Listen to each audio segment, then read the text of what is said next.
Hi everybody, Eric McCool here of Permagora.com.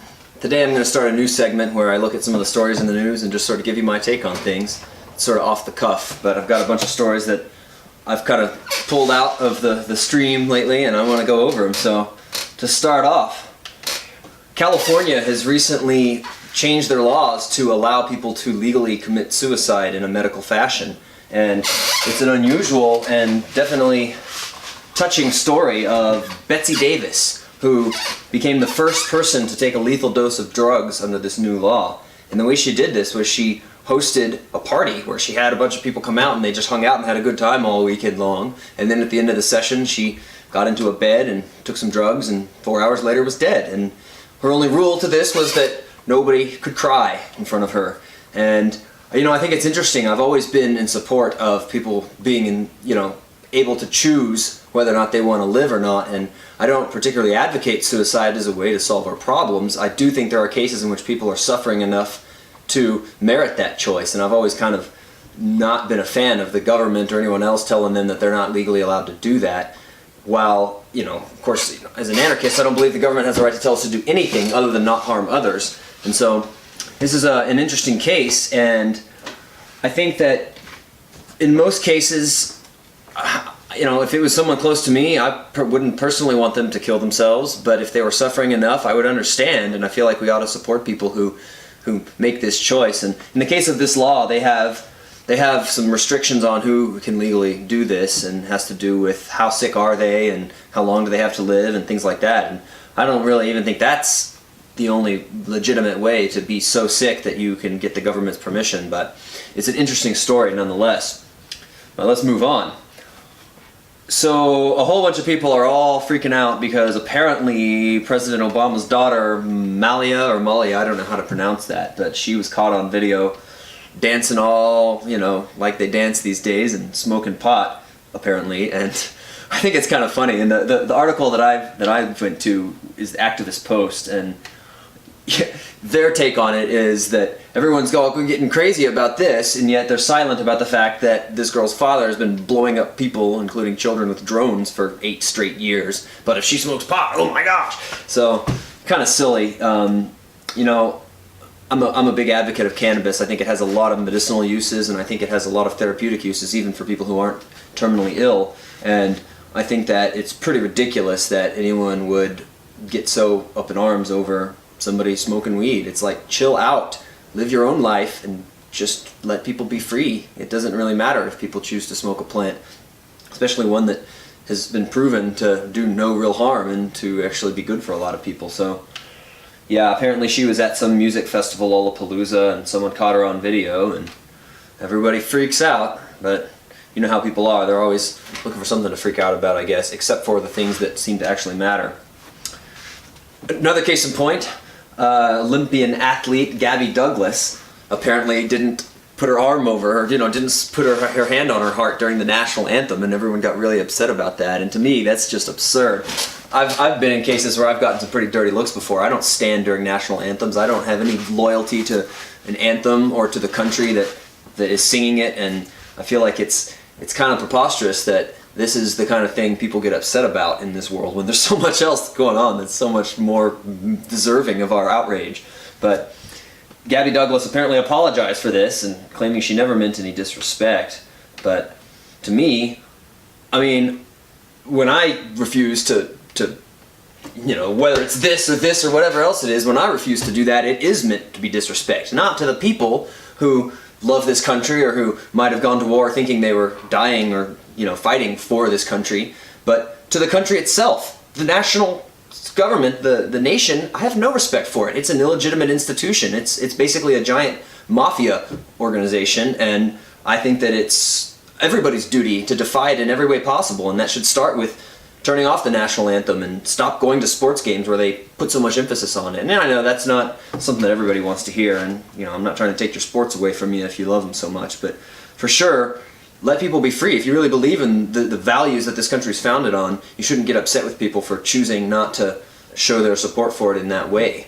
So, another one of these, perhaps we should just get over it kind of cases. Here's another one that I'm not so much ready to get over, another cannabis story, and this one's the DEA Drug Enforcement Agency apparently had a big decision recently that they decided they're not going to reschedule cannabis as a Class 2 substance, which basically means that if it's Class 1, that means it has no medical use and is dangerous. It's just as bad as heroin or meth or anything else. If they were going to reschedule it, that would make it more like an opiate, like a morphine or something that could be considered addictive and could be dangerous but also has medical uses. And I suppose that if they'd rescheduled it, it would have been good in some ways. People wouldn't be going to jail for it as much, but I don't really support that either. A good friend of mine talked about, I don't support them turning it into a Class 2. It's like, it should be totally decriminalized, period. It's a plant. It's not a drug. And it's not marijuana. That is a term they made up when they criminalized it in order to demonize it and to make it sound like some scary thing from Mexico. Cannabis is the name of the plant. And yeah, I mean, I'm not surprised by this. I don't ever expect the DEA to do something good for us or to, you know, let us be free and just let us use our plants the way we choose to. They're part of the system and they're not going to change. Apparently, though, they're saying that they're going to study it some more and see. They determined after this big decision that there's just no evidence that it's got any medicinal value. And the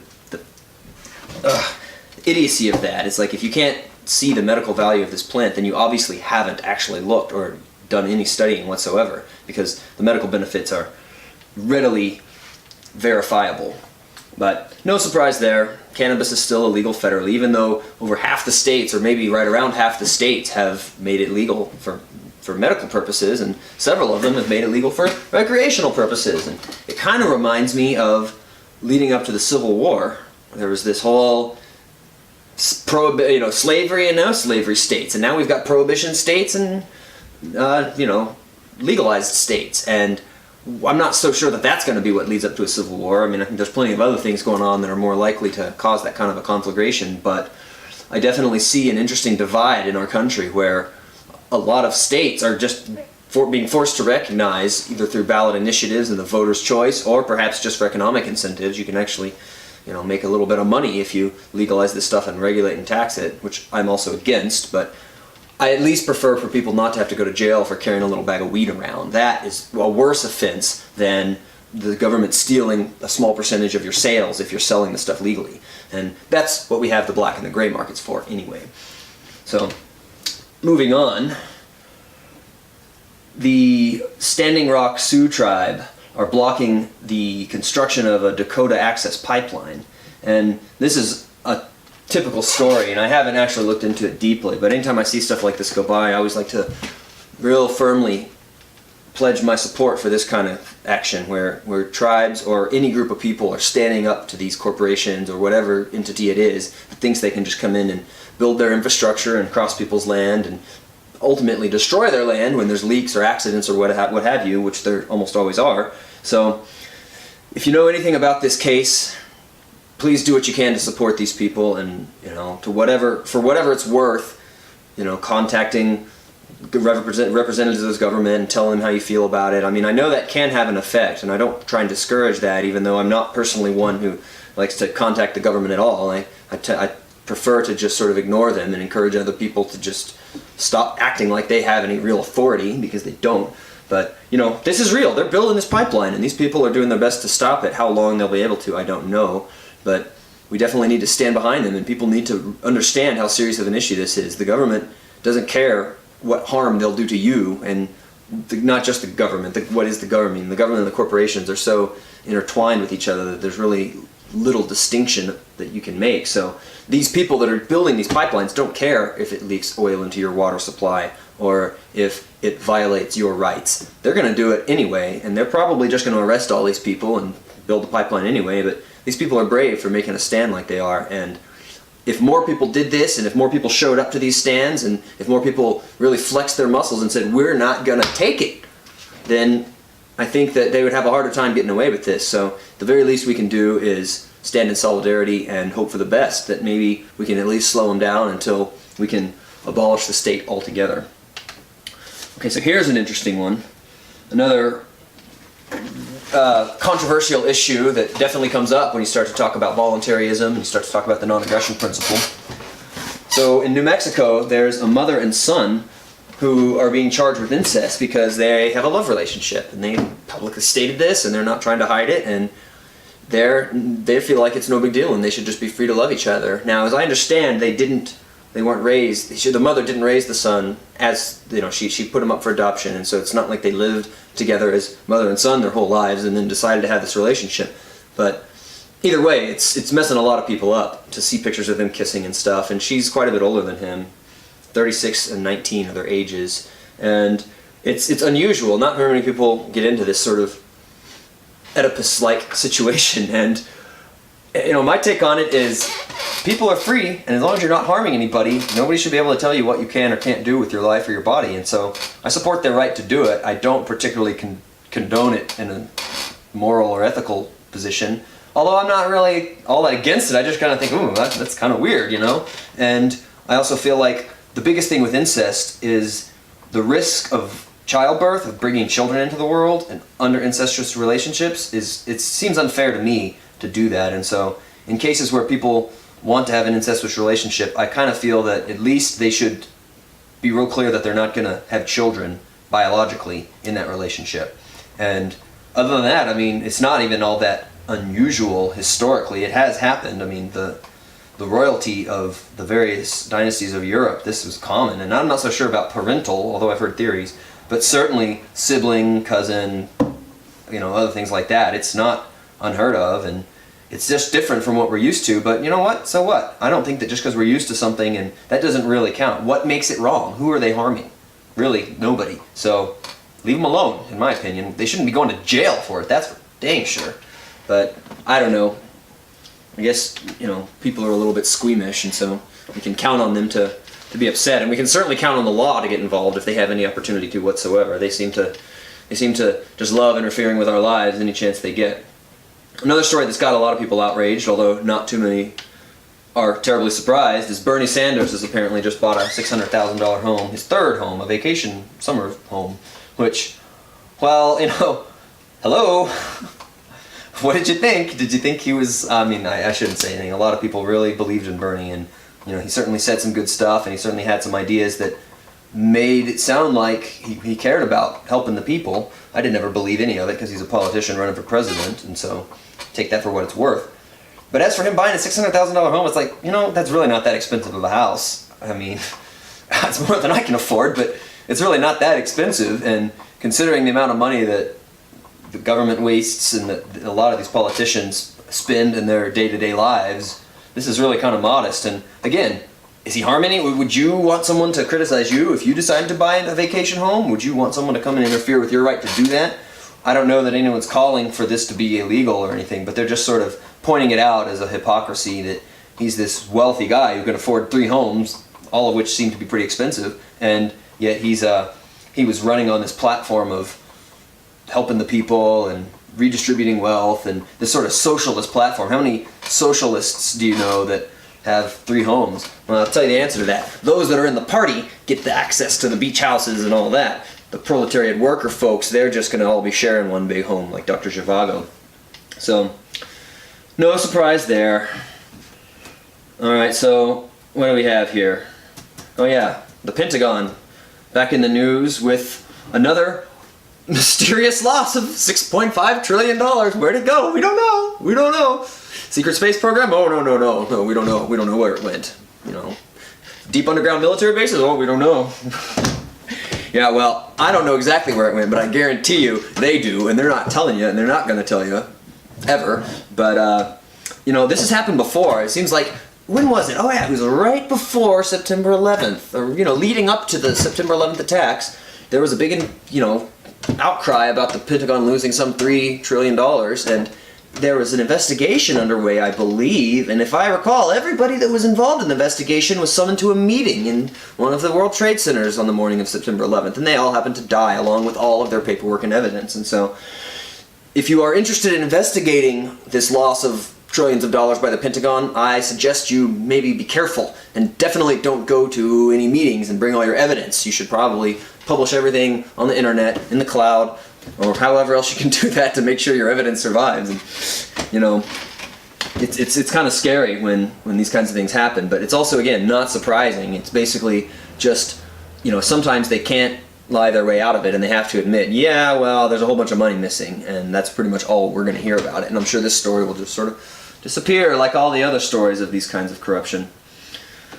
There's a few other things. I gotta talk about the election, even though I don't really like to. It's just one of these things that's everywhere, and it seems to be all anyone's talking about. But there's definitely this is a different election than any we've ever seen. This one's pretty crazy, and it is a little surprising to me, even though I guess it shouldn't be. It's a little surprising to me that someone like Hillary Clinton, who's basically been found, it's pretty strong evidence that she's committed all these crimes. You might even say proof that she's committed all these crimes. There's documents and there's all this testimony. Well, there was all this testimony until all the people that were going to testify ended up mysteriously dying. So there's that whole part of it. But basically, just the fact that this election is anyone's paying, giving it any respect or giving it any sense of legitimacy is a shock to me, because it's so much more outrageous than even the Bush elections. It's like, how can people be swallowing this nonsense? And of course Trump is outrageous as he can be, which is a seemingly nice strategy. It makes it to where even people who would never otherwise vote for Hillary might just have to, because they don't want someone like Trump who they think is going to be this fascist. But if they think Hillary is going to be anything different, then they got another thing coming. So I pretty much, around the time that Obama got elected, or after he got elected, I thought, oh, well, next will be Hillary. Obviously, of course, they're going to make her the next one. She's the pick of the establishment. She's the first woman president or whatever. And so count on that if there's an election at all. Dick Gregory, an activist and pretty well-known figure, he doesn't believe there's going to be. And there's a lot of things pointing towards that, like the WikiLeaks thing. Julian Assange is basically implying that he's got a bombshell that's basically going to force Clinton to drop out or maybe even go to jail, that he's going to release by October. And so just imagine, what if she goes to jail and Trump drops out and there's no candidates? Or what, I almost feel like that's a reliable strategy for the people in charge, is to, when they want to overthrow a regime, to destabilize the country, which they've definitely done with a lot of strategy, a lot of ways they've done that, and then to have the election process get interfered with by some allegedly unforeseeable event. But it all seems pretty staged to me, and so I won't be terribly surprised if the election doesn't take place at all, and they just either give Obama extended emergency powers, or they declare martial law, or they do some new thing that we've never heard of. I think that we're definitely on the cusp of something we've never seen before, because the situation is out of control, and I highly discourage anyone from giving it much energy or thought. Don't participate in these sham elections. This whole thing is staged theater, and the best thing you can do is get out there and active in your local community and start setting up your own survival systems and your own networks, and start dealing with your local governments, because they're more likely to be affected by your actions. And a lot of them ought to be abolished too. I live in a county where the county, I would love to just see them go away and to see a whole new open source voluntarist system be set up. But as long as I'm dreaming, I might as well think about getting myself a $600,000 home on the beach, because we're pretty far off from this all being possible. One last thing I'm going to talk about in my news briefing here, Steemit, a new kind of social media platform that's connected to cryptocurrency, and there's a new cryptocurrency called Steem. And the idea of this thing is that the more you post something, or the more your posts get traffic and get liked and get voted for, you can actually make money from your posts. And you can also make money for voting for posts, as I understand it. And there's a big debate going on about this. A lot of the people in the anarchist community are jumping over there. A lot of people from the alternative media are getting accounts with this, and they're signing up and they're making money. I'm hearing tales of people who are actually making money just by posting social media that gets hits. And so I think it's actually a really great idea, and I hope it's going to work out. I'm not just like dancing for joy that this is it. We've finally done it. I mean, there's enough of it that I don't understand to where I'm reasonably skeptical. And yet, I support it, and I'm on there. I've only posted one post so far, but I'm going to eventually learn how to be a little more savvy with it and put some more material up. But there's a big debate going on as to whether or not it's even legit, and some people are calling it a Ponzi scheme and a scam, and there's elements of it that are like that. Like, for instance, where the money comes from still isn't entirely clear to me. Who's actually... Because you don't pay to join, you don't pay to post, you don't pay to comment, so where's the money coming from? I don't know. And I'm sure that there are people who could adequately explain this to me, but I've looked at a few explanations of Steemit, and I haven't, I still don't understand where the money comes from. But the fact that I don't have to pay, it's hard for me to imagine it's a Ponzi scheme. What have I got to lose by posting there too? It's like I could post there, and If I make some money, great. If not, I don't really, lose much other than my time. So I really don't think we're looking at a typical Ponzi scheme. But I don't know. I feel like there's no free lunch, and so we got to figure out what the actual revenue source for all of this is. And once I have that better understood, I might become more of an advocate of it. So those are the stories that I've been looking at just lately, and there's lots more going on out there in the world. And of course, for Permagora.com, for the stories that I actually go out and report on, I'm trying to stick to more solution-oriented, people who are making positive changes kind of things, but I also want to touch on events in the real world, like some of my favorite alternative media figures do, because I just think it's interesting, and I think that it's good to share our opinions and thoughts on these matters and to open up the dialogue, because by discussing these things and by becoming more informed, we can definitely put ourselves in a better position to make some changes. So keep on fighting, y'all. Take care.